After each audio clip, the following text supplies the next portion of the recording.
सामान्य सभामुख महोदयको अनुमतिले विनियोजन विधेयक 2082 माथि विचार गरियोस् भन्ने प्रस्ताव प्रस्तुत गर्दछु। धन्यवाद।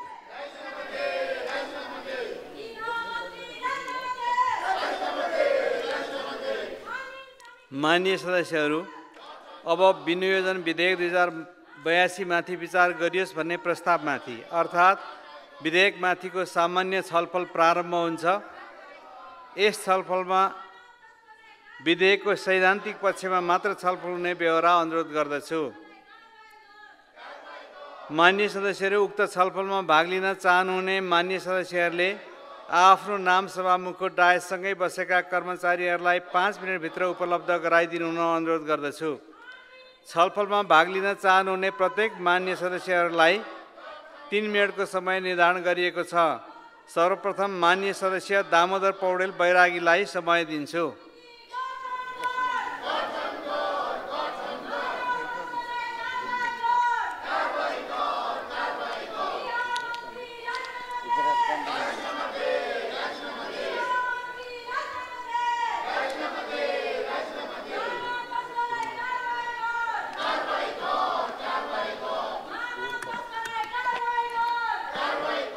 सम्माननीय सभामुख महोदय, हामी अहिले हाम्रो यो आर्थिक वर्ष 2082-83 को लागि महत्त्वपूर्ण विधेयक हामी सैद्धान्तिक छलफलमा छौँ। आर्थिक वर्ष 2082-83 को सेवा र कार्यको लागि सङ्घीय सञ्चित कोषबाट रकम विनियोजन र खर्च गर्ने सम्बन्धमा व्यवस्था गर्न बनेको विधेयकको सैद्धान्तिक छलफलमा छौँ। यो आर्थिक वर्षमा हामीले गर्नुपर्ने कामहरू, सञ्चित कोषबाट गर्नुपर्ने खर्चहरूको सम्बन्धमा यो विधेयकले केही व्यवस्था गरेको छ। यस विधेयकमा खास गरिकन सङ्घीय सञ्चित कोषबाट खर्च गर्ने अधिकार हामीले प्रदान गर्नुपर्नेछ। त्यसका लागि हामी छलफलमा छौँ।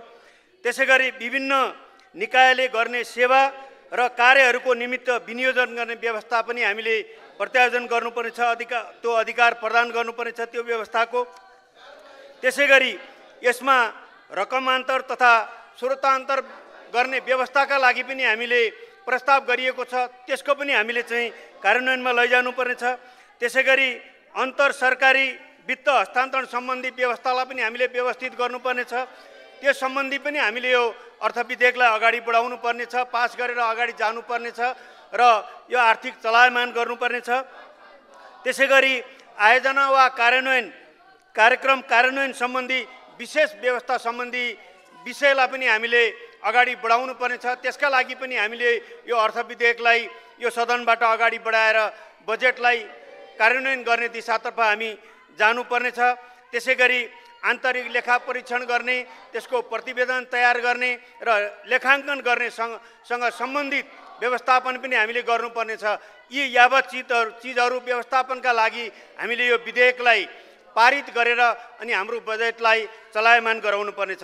त्यसैगरी सँगसँगै आजसम्म जे जति वित्तीय अनुशासनहीनताले हाम्रा चाहिँ आयोजनाहरू ढिलासुस्ती भए, कमिसन खाए भन्ने आवाज आयो, भ्रष्टाचार भयो भन्ने आवाज आयो र हामीले आँखाले देख्दाखेरि पनि निश्चित समयलाई तोकिएका आयोजनाहरू लामो समयसम्म पुरा हुन नसक्ने जुन वित्तीय अनुशासनहीनता थियो, त्यो हीनतालाई अन्त्य गर्नका लागि पनि यो वित्तीय अनुशासन व्यवस्थापन सम्बन्धी पनि यसमा चाहिँ व्यवस्था राखिएको छ।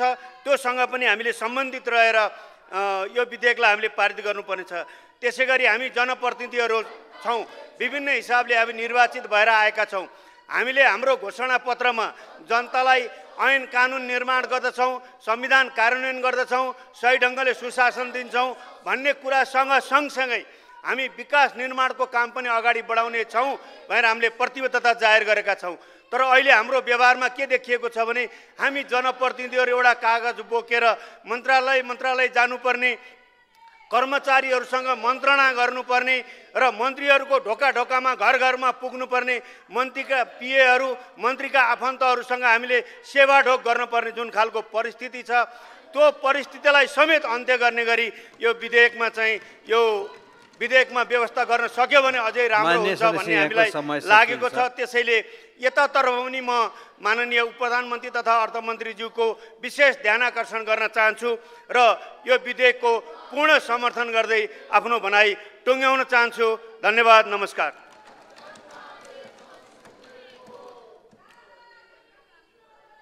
अब माननीय सदस्य मेटमणि चौधरी, त्यसपछि माननीय सदस्य हितराज पाण्डे।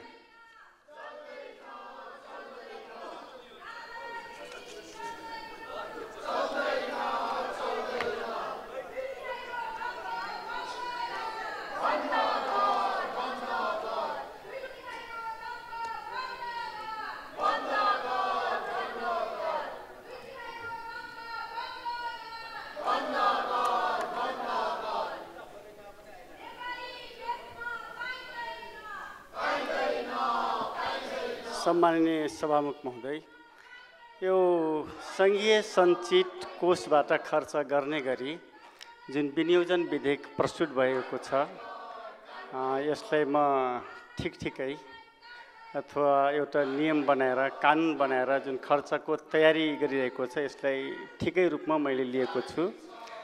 तर सम्माननीय सभामुख महोदय, केही प्रश्नहरू पनि उब्जिएको छ। जस्तै आज हामी सङ्घीय सञ्चित कोषबाट खर्च गर्नको लागि जुन विधेयक तयार गरिरहेका छौँ, यसमा माननीय अर्थमन्त्रीज्यूले धेरै विषयहरूमा ध्यान दिनुपर्ने जरुरी छ। खासमा कुन कुन सेक्टरमा खर्च गर्ने त्यसको लागि बलियो प्रतिबद्धता र कुनै एउटा नीतिमा आधारित, अहिले कुनै पनि प्रकारको नीतिमा आधारित छैन भन्ने तरिकाले बजेट अथवा विनियोजन विधेयक प्रस्तुत भएको छ, न कुनै दर्शन र सिद्धान्तमा उभिएको जस्तो देखिन्छ। यस्तो अवस्थामा सन्तुलित विकास बजेटको लागि माननीय अर्थमन्त्रीज्यूले ध्यान दिनुपर्छ। यद्यपि फेरि पनि विनियोजन विधेयक जुन योभन्दा अगाडि प्रस्तुत भएको थियो, यो विनियोजन विधेयक मलाई के लाग्दैछ भने एक खालको उडन्ते टाइपको, फ्रन्टे टाइपको, लगाम नभएको घोडा जस्तो र धागो नभएको चङ्गा जस्तै देखिएको छ। त्यो कारणले यो विषयमा पनि माननीय अर्थमन्त्रीले ध्यान दिनुपर्छ। यहाँलाई थाहा छ, धेरै माननीयज्यूहरूले आफ्ना भनाइराख्ने बेला प्रस्तुत गर्नुभएको छ, विनियोजित विधेयक जुन छ त्यो नेता र भूगोल केन्द्रित थियो, अहिले पनि छ। नेताहरूको भूगोलमा बजेट हाल्दा न कुनै सिमानाले छेकेको देखियो, न कुनै कार्यविधिले बाँधेको देखियो। त्यो क्षेत्रमा बजेटको प्रवेश बुलेट ट्रेनको गतिमा कुदेको जस्तो देखिएको थियो भन्ने। अन्य निर्वाचन या भूगोलमा भने विभिन्न कार्यविधि र सीमा नाङ्दै पञ्चर भएको ठेला गाडी जस्तो भएको यो विनियोजन विधेयकमा माननीय अर्थमन्त्रीले जुन सङ्घीय सञ्चित कोषबाट जुन खर्च गर्ने गरी विधेयक ल्याउनु भएको छ, यसलाई एकदम सिरियसली लिनुपर्नेछ। यद्यपि अहिले पनि म यहाँलाई सम्झाउन चाहन्छु, जुन राजनीतिक दलबाट, यहाँसँग जोडिएका राजनीतिक दलबाट जितेका भूगोल र निर्वाचन क्षेत्र छ, त्यो ठाउँमा केही धेरै बजेट विनियोजन भएको कुरा र जुन क्षेत्रमा यहाँसँग जोडिएका सांसदहरू हुनुहुन्न, त्यो निर्वाचन क्षेत्रमा एकदमै धेरै महत्त्वपूर्ण योजना, महत्त्वपूर्ण बजेट समेत कटौती गरेको देखिन्छ। त्यस कारणले यसलाई, यो सञ्चित कोषलाई अलि राम्रोसँग ध्यान दिनुपर्छ। र यहाँले सञ्चित कोषलाई खर्च गरिराख्दाखेरि यहाँले ध्यान दिनैपर्ने कुरा के छ भने कुन कुन क्षेत्रमा कति रकम विनियोजन गर्दाखेरि कुल जिडिपी र पर क्यापिटा इन्कममा पोजिटिभ इम्प्याक्ट पार्छ र आर्थिक वृद्धि दरको अङ्कमा कति थपिन्छ र त्यसको हिसाब किताब पनि हुनुपर्छ। र यसको माध्यमबाट बेरोजगारको कुन स्तरको बेरोजगार छ र आम्दानीको स्रोत कति बढ्ने, गरिबी कति घट्ने, आर्थिक वृद्धि दरको अङ्क कति बढ्ने, यो विषयमा समेत यहाँको ध्यान दिनुपर्छ। यसको लागि यहाँले कम्तीमा क्यालकुलेटर दबाउनुपर्छ। मलाई लाग्छ दबाइएको छैन। सम्माननीय सभामुख, एकैछिन, नेपाली अर्थतन्त्रको मेरुदण्ड कृषि हो। आज कृषिले कुल जिडिपीमा 24-25% योगदान गरिरहेको छ, तर कृषि क्षेत्रको लागि निकै कम बजेट विनियोजन भएको छ।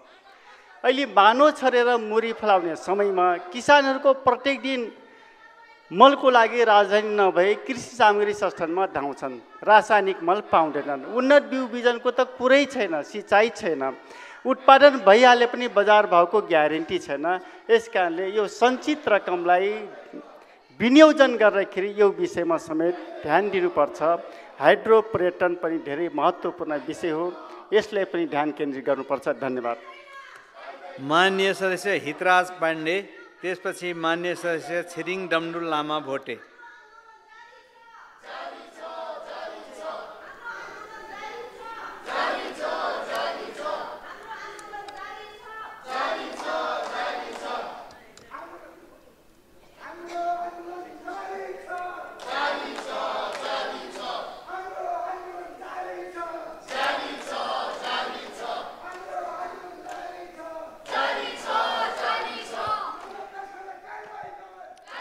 सम्मानीय सभामुखज्यू, हामी विनियोजन विधेयक उपरको सैद्धान्तिक छलफलमा छौँ।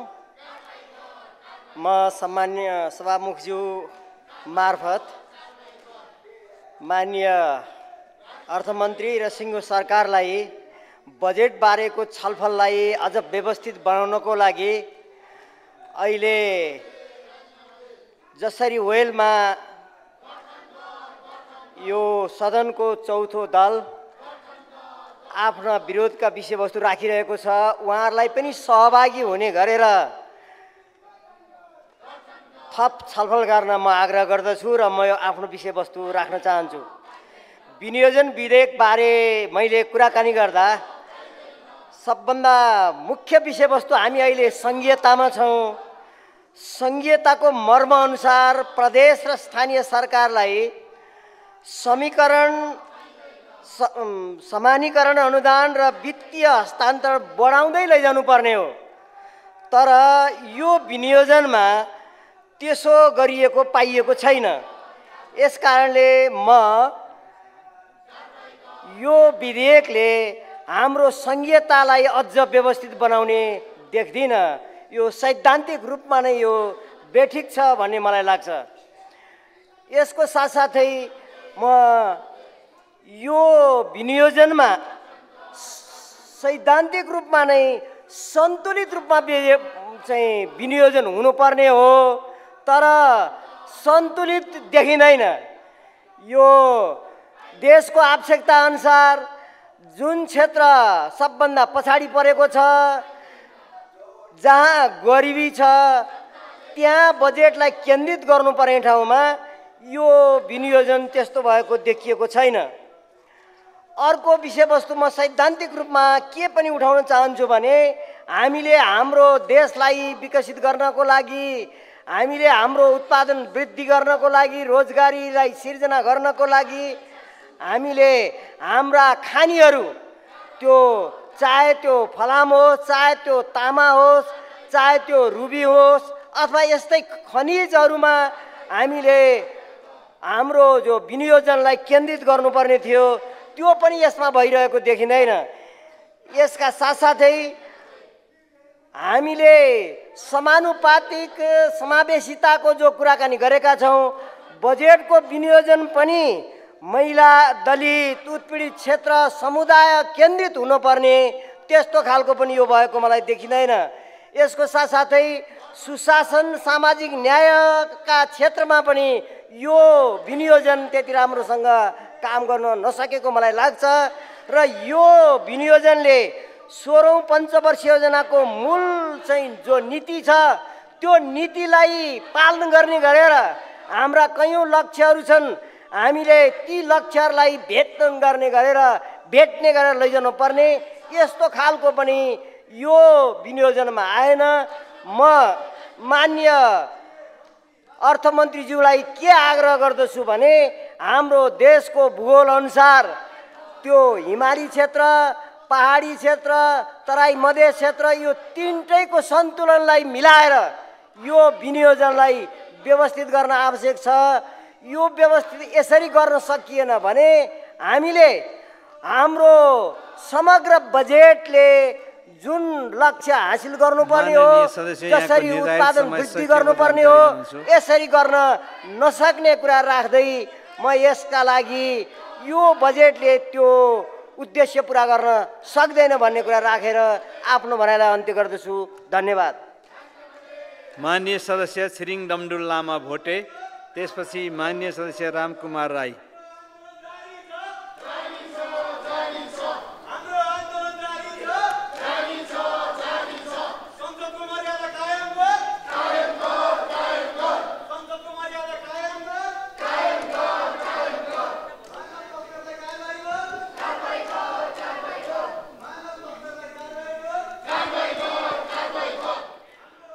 सम्माननीय सभामुख महोदय, म सर्वप्रथम हुम्ला जिल्लामा घटेको घटना बारेमा म यहाँ चाहिँ जानकारी गर्न चाहन्छु। यसको बारेमा म रासोपाको मान्यज्यूहरूलाई पनि यो पीडादायक अवस्थालाई सुनिदिन हुन म सहयोग गरिदिन हुन म अनुरोध गर्छु। हिजो 2082 असार 1 गते राति हुम्ला जिल्लाको सर्केघाट गाउँपालिका अन्तर्गत वडा नम्बर 3 उनापानी गाउँमा धनबहादुर रावल, जनक रावल, बिर्ख रावत, बिरजन रावत, पाले फडेरा, लालकौरा फडेरा,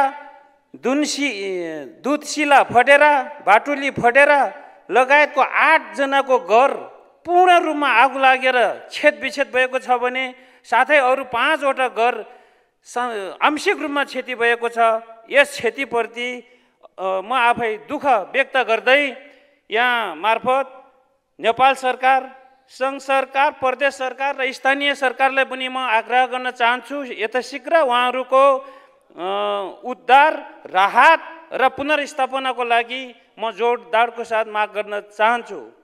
अब यो सँगसँगै आजको यस विनियोजनमा हामी छलफल गर्नुपर्दा र मेरो आफ्नो यो योजना बारेमा पनि कुरा गर्नुपर्दा विगतमा हामीले भनेको कुराहरू पनि यहाँ समेटेको छैन। गाँजा लगायतको कुराहरूको उठाएको थिएँ, त्यो पनि अधुरोको अधुरो रह्यो र अहिले पनि हिमाली जिल्ला हुम्लालाई 21औं शताब्दीमा फेरि पनि न सडक सञ्जालले जोड्न सकेको छ, न चाहिँ विद्युत लाइन सञ्जालले जोड्न सक्यो। त्यस कारणले समग्र रूपमा बजेट पनि यो लक्षित समुदायलाई र भौगोलिकको महत्त्वलाई सम्बोधन गरेको छैन। यो गर्नुपर्ने हुन्छ र आगामी दिनमा पनि अब अर्थमन्त्रीज्यूले केही सुधार गरेर हुम्ला जिल्लालाई सौतेनी व्यवहार नगरियोस् भन्ने कुराहरू म अनुरोध गर्न चाहन्छु। अब धेरै भन्नु केही छैन, यहाँ बत्ती बलिसक्यो। आजको लागि यति गर्छु। लाल सलाम, अभिवादन। माननीय सदस्य रामकुमार राई, त्यसपछि माननीय सदस्य कान्तिका सेजवाल।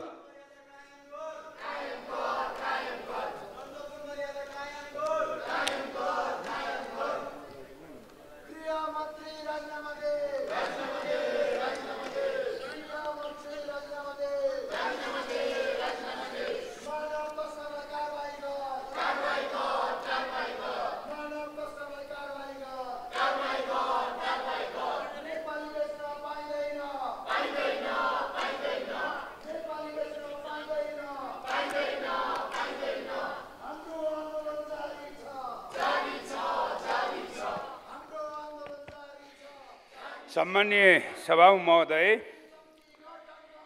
यो महत्त्वपूर्ण हामीले बजेट पास गरिरहँदाखेरि, विधेयकहरू पास गरिरहँदाखेरि यो जसरी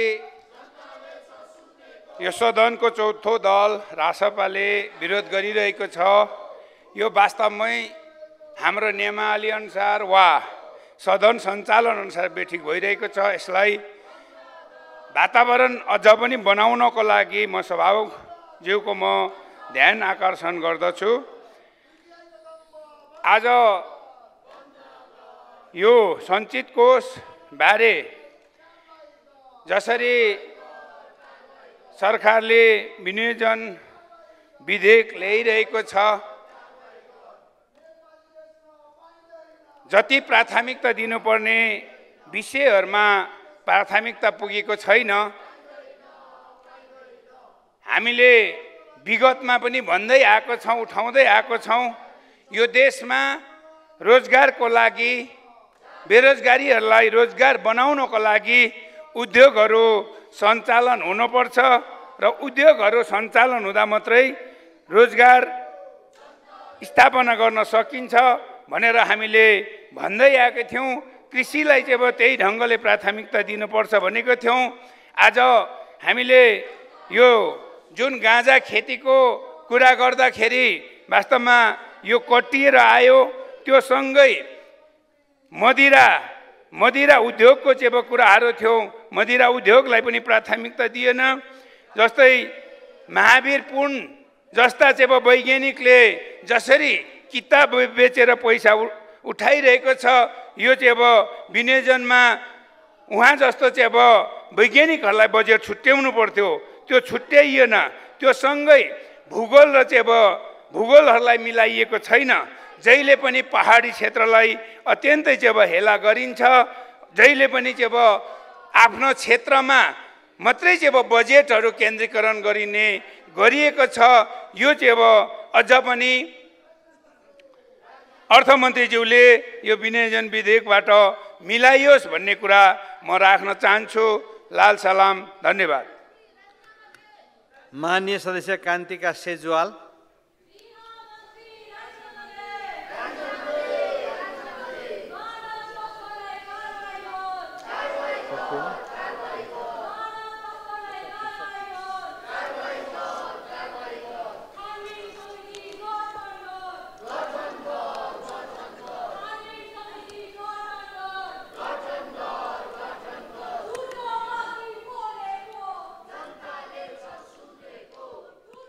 सम्माननीय सभामुख महोदय, आर्थिक वर्ष 2082-83 को सेवा र कार्यको लागि सङ्घीय संचित कोषबाट रकम विनियोजन र खर्च गर्ने सम्बन्धमा व्यवस्था गर्न बनेको विधेयकमाथि हामी छलफल गर्दैछौँ। यो छलफलमा मैले भाग लिएर केही मेरा विचारहरू यहाँ सभामुख मार्फत नेपाल सरकार समक्षमा निवेदन गर्न चाहन्छु र मेरो भनाइ राख्न चाहन्छु। सर्वप्रथम म स्थानीय तहको अनुभवको कारणले गर्दाखेरि वित्तीय अनुशासन सम्बन्धी व्यवस्था भन्ने जुन शीर्षक छ, यो शीर्षकमा मेरो आफ्नो धारणा के छ भन्दाखेरि स्थानीय तहमा आफ्नै ऐन नियमहरू कानुनहरू छन् र त्यो संविधानले दिएको र स्थानीय सरकार सञ्चालन ऐनले दिए अनुसार हामीले सञ्चालन गर्दै आउँछौँ। तर यो वित्तीय अनुशासन सम्बन्धी व्यवस्था यो सङ्घको सरकारले गरेको कुरामा चाहिँ हाम्रो चित्त नबुझेको कुराहरू पनि राख्न चाहन्छु। जस्तै हरेक कुराहरू सङ्घबाट पठाउने 1 लाख रुपियाँ पनि ब्रेकडाउन गरेर यहीँ सङ्घबाट जान्छ। जस्तै राष्ट्रपति रनिङ सेल खेलकुदको लागि 1 लाख रुपियाँ यहाँबाट ब्रेकडाउन किन गर्नु पर्यो? सबै स्थानीय तहलाई समानीकरण बजेट अनुदानको बजेट पठाइसकेपछि स्थानीय तहले पनि आफूले बजेट विनियोजन गर्न पाउनु पर्यो। त्यो अधिकार पनि छ। त्यो अधिकारबाट वञ्चित सङ्घीय सरकारले हामीले गरेका छौँ। त्यो यो कानुन चाहिँ केही कुराहरू यो संशोधन हुनुपर्छ भन्ने मेरो भनाइ छ। अर्को चाहिँ यो पुँजीतर्फ चाहिँ खर्च हुने व्यवस्था छ। यो हामीले समपूरक बजेट भनेर पठाउँछौँ। समपूरक बजेट 1 वर्षभित्र यो आर्थिक वर्षको अन्तसम्म असारसम्म खर्च हुन पायो भने पायो, होइन भने त्यो फ्रिज जाने व्यवस्था छ। जो हिमाली जिल्ला र पहाडी जिल्लामा यसले गर्दाखेरि विकास मूर्त रूप लिन नसकेको अवस्था पनि छ। यसलाई कसरी संशोधन गर्न सकिन्छ समपूरक बजेटलाई भन्न चाहन्छु। र ठेक्काबाट घटेको पैसा त सङ्घीय सरकारले तान्न सक्ने व्यवस्था छ, त्यो पुनर्विचार गर्नुपर्छ भन्ने कुराहरू पनि म यो राख्न चाहन्छु।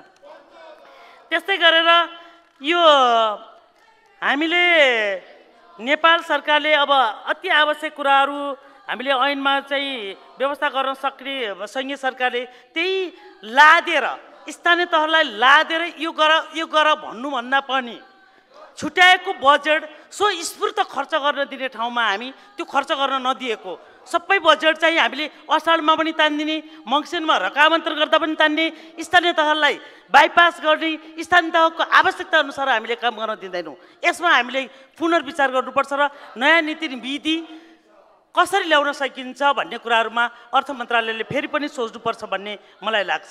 त्यस्तै गरेर हामीले यो अहिले हाम्रा साथीहरू धेरै मान्यज्यूहरूको यो हो हल्लाको बिचमा मैले धेरै बोल्न त चाहिनँ। सम्माननीय सभामुख महोदय, हामीले लोकतन्त्रमा विश्वास गर्छौँ, लोकतन्त्रमा विश्वास गर्ने पार्टी पनि र हामी संसदीय व्यवस्थामा छौँ। यो लोकतन्त्रमा शासन पद्धतिको होइन, विधिको हुन्छ, व्यक्तिको होइन। मलाई लाग्छ यो वर्तमान नेतृत्व माननीय गृहमन्त्रीज्यू विधिमा विश्वास गर्ने र विधिको शासनको वकालत गर्नुहुन्छ। उहाँबाट विधि मिच्ने काम भएको छैन र सार्वभौम संसदका हामी सदस्यलाई विश्वास लाग्दैन, विधि मिच्नु हुँदैन भनेर। तर अहिले उहाँमाथि चौतारी प्रहार भइरहेको छ। अख्तियार दुरुपयोग अनुसन्धान आयोगले अनुसन्धान गरिरहेको भिजिट भिसा प्रकरणमा राजीनामा माग्ने जस्तो गलत काम भयो, यो राम्रो होइन।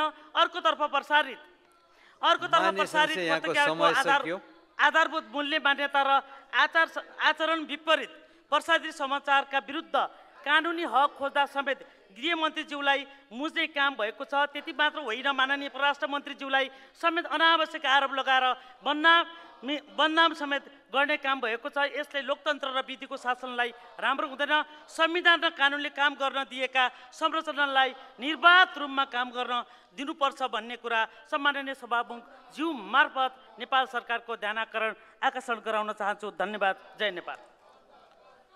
मान्य सदस्यहरू, अब मान्य उपप्रधानमन्त्री तथा अर्थमन्त्री विष्णुप्रसाद पौडेललाई छलफलमा उठेका प्रश्नहरूको जवाफ दिन अनुमति दिन्छु।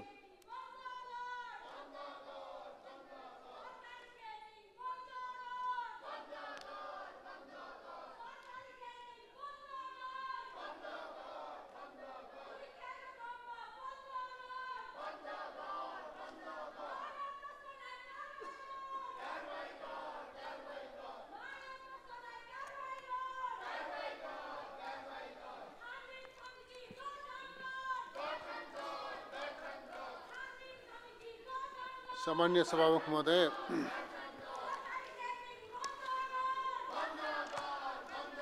सङ्घीय सञ्चित कोषबाट सेवा र कार्यका लागि खर्च गर्ने प्रयोजनका लागि प्रस्तुत भएको विनियोजन विधेयकका सम्बन्धमा छलफलमा सहभागी हुनुभएका सबै मान्यज्यूहरूप्रति हार्दिक सम्मान व्यक्त गर्न चाहन्छु।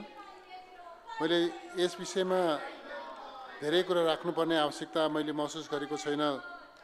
सभामुख महोदय, यो विनियोजन विधेयकले स्वाभाविक रूपमा यो हाम्रा प्रचलित अभ्यासहरूका अतिरिक्त हाम्रो वित्त व्यवस्थापनलाई अनुशासित बनाउन जोड दिएको छ, खर्चलाई पारदर्शी र प्रभावकारी बनाउन जोड दिएको छ, परिणाममुखी ढङ्गले खर्च गर्ने र त्यसको लेखा परीक्षण जस्ता चिजहरूलाई पनि व्यवस्थित गर्ने कुरामा जोड दिएको छ।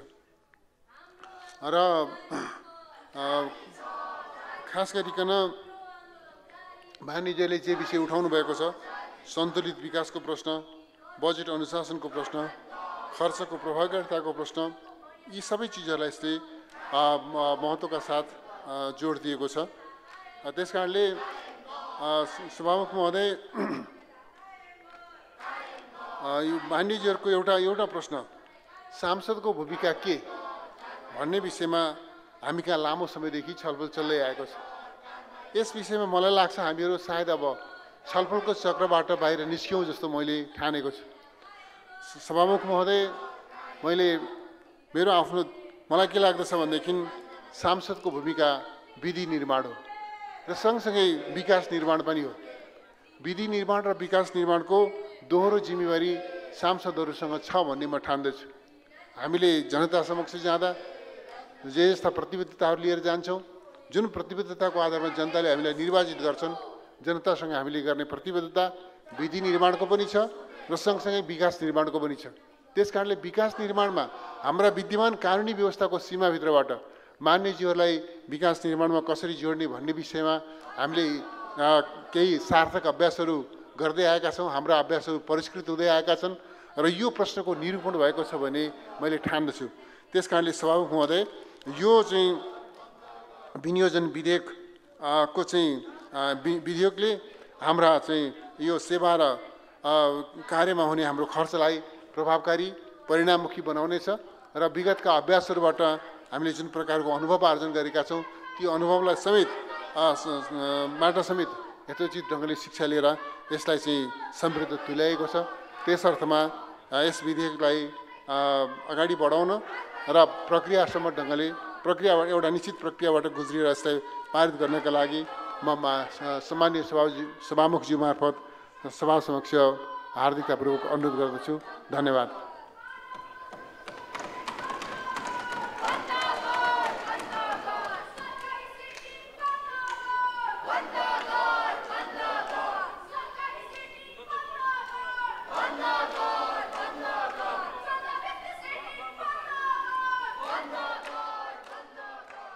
माननीय सदस्यहरू, अब यो छलफल यहीँ समाप्त हुन्छ। अब म विनियोजन विधेयक 2082 माथि विचार गरियोस् भन्ने प्रस्तावलाई निर्णयार्थ प्रस्तुत गर्दछु। यो प्रस्तावको पक्षमा हुने माननीय सदस्यहरूले हुन्छ भन्नुहोला र यसको विपक्षमा हुने माननीय सदस्यहरूले हुन्न भन्नुहोला। यो प्रस्तावको पक्षमा हुने माननीय सदस्यहरूले हुन्छ भन्नुहोस्। यसको विपक्षमा हुने माननीय सदस्यहरूले हुन्न भन्नुहोस्। हुन्न भन्ने आवाज सुनिएन, तसर्थ विनियोजन विधेयक 2082 माथि विचार गरियोस् भन्ने प्रस्ताव सर्वसम्मतिले स्वीकृत भएको घोषणा गर्दछु।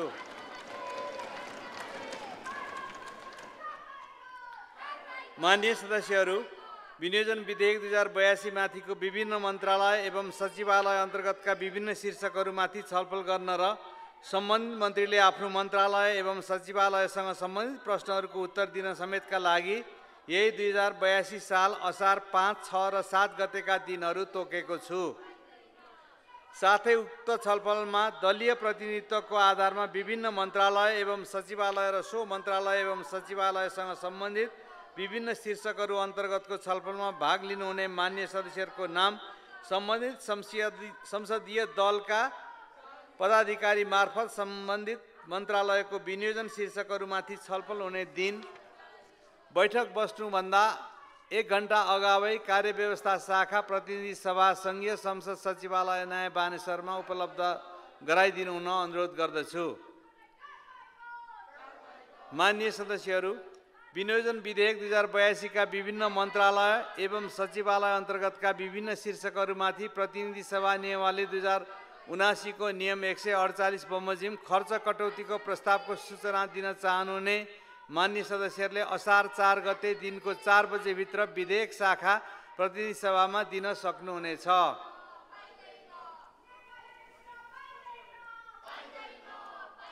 माननीय सदस्यहरू, प्रतिनिधि सभा नियमावली 2079 को परिच्छेद 9 बमोजिमको प्रधानमन्त्रीसँग प्रत्यक्ष प्रश्नोत्तर सम्बन्धी कार्यक्रम 2082 साल असार 6 गतेको बैठकमा हुने गरी निर्धारण गरिएको व्यवहार जानकारी गराउँछु। साथै प्रधानमन्त्रीसँगको प्रत्यक्ष प्रश्नोत्तर कार्यक्रमको लागि यसअघि नै समूह विभाजन भइसकेको र समूह 10 मा रहेका मान्य सदस्यहरूले यस महिनामा प्रश्न सोध्नका लागि नियमावलीको नियम 58 बमोजिम मिति 2082 साल असार 3 गते मङ्गलबार दिनको 2 बजेभित्र प्रतिनिधि सभाका सचिव समक्ष आफ्नो प्रश्न लिखित रूपमा दिन सक्नुहुने व्यवहार समेत जानकारी गराउँछु। मान्य सदस्यहरू, प्रतिनिधि सभा नियमावली 2079 को नियम 56 बमोजिम प्रधानमन्त्रीसँग प्रत्यक्ष प्रश्नोत्तरको लागि प्रश्न सोध्न चाहनुहुने मान्य सदस्यहरूले सोही नियमावलीको नियम 59 बमोजिम प्रश्न सम्बन्धी शर्त पूरा गरी आफ्नो प्रश्न दर्ता गराउनु हुन र प्रश्नकर्ता मान्य सदस्यले धेरै लामो र निर्णायक प्रश्न नगरी संक्षिप्त रूपमा आफ्नो प्रश्न दिनुहुन समेत म मान्य सदस्यहरूको ध्यान आकर्षण गराउँछु।